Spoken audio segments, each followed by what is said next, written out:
امام حسين فيديوس خازم داوی بسیار آراسته تبکم یعنی بسرهاتی که بیروکا کولو چیروکا خوش ده جانا پیشمرگاتی ده کو ترى درباس بو تجمره و جملو تماشوان عربيجي چیرو کولو خوش بیراتا ما تشتغل کول بیراتا پیشمرگاتی اب همو سال پیشمرگاتی زحمتی بگوماتیتیا چیا چول يعني تشتغل کولو کو تخازت بس سریتا دما بیراتا دما بیراتا ناشبو يركبي قربانیات بیرا منو خوش ام هزا هالگرد بون بله اوا خوش ام هزا هالگرد بون ملت سوری جگل الگل معبود سالا 680 ام عاید بارگای بارزانی بون هر خوشک و ملزه دیتی ما بارزانی دیدیت ام هر وقتی پی خوش بون گرو گش بون اوا خوشترین تشت ما افت زانی جناب ادریس بارزانی هات انا مدانو کا تصویر مجید گل و انا ما تصویر پورت گرتن ام نزیکی و بوندان و ساندن هبود گل ما او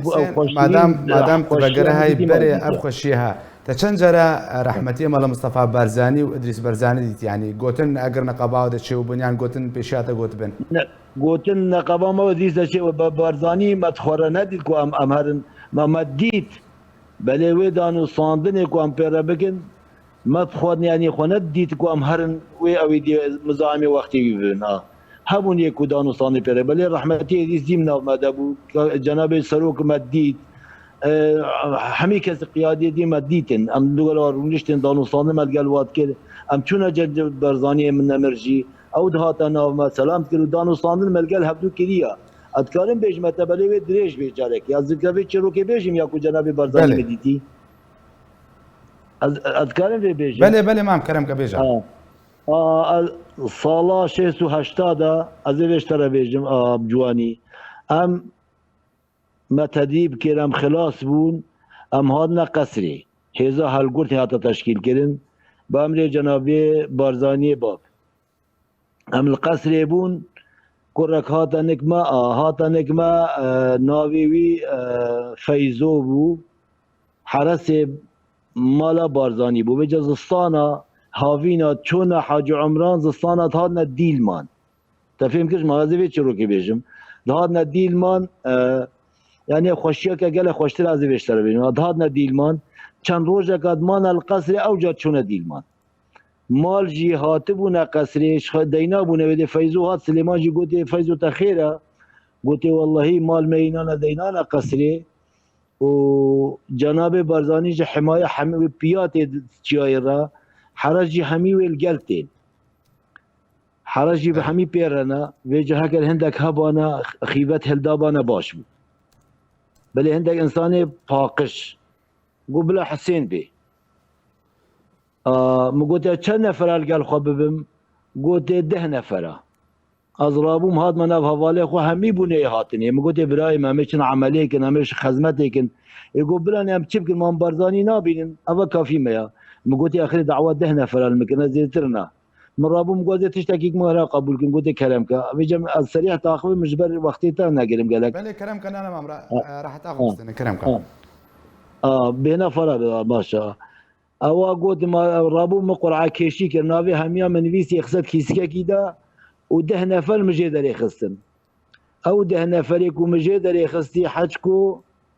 هر يكي بي قهايوا چمکی وچند بارزانی نمر بینن ما اینانا خیبت ودان بو بر عصر جانب بارزانی هات خواری هات چلمش کرو و هات بن مربوری سلام کرا ما خود قواتیل مدا امجی برو پیش و ما دیت اما ویدینا برو ما هات ما سلام کری حواله کی ما خواطوان چو دستی وی گل عیجز بو گوته کره من اج عبدک خود ما وکو همیا هیوی و عبودت ترک بکن بسا اج عبدك خدي مجردي انجش خدي رقب چمينن خود مره نچمينن ميجي گوتي قربان هيويا تعيجز نبي خدي من قرعه كيشيا كدي حتى من اف شخصها اينا نبي هات نبي و جنابته فقط ببيني بيجي عاشق يدناتنا جمره اشتغلي تفهم كيف دنگي متيتا بله مام كرمك بردام جمره اشتغلي بحثا شورش يكرو بحثا كرديني يكرو بحثا دنيا يكرو قوت بس كوني هوالك ما برسيار جيكر قربان با بحثا حكومتك رو ابي هاري كاريا حكومتك رو ابي شريمتك نو قوت قربان با صبينا هقال کردینی چه ببه اول خواره اول شرمت کن و چابه گوته هوند کن بوا وجازه بجم چما هوند کن بوا قانونا دنیای نمدان های نام چن لغوب کن تفهم کن نمدین های نام چن لغوب کن وجا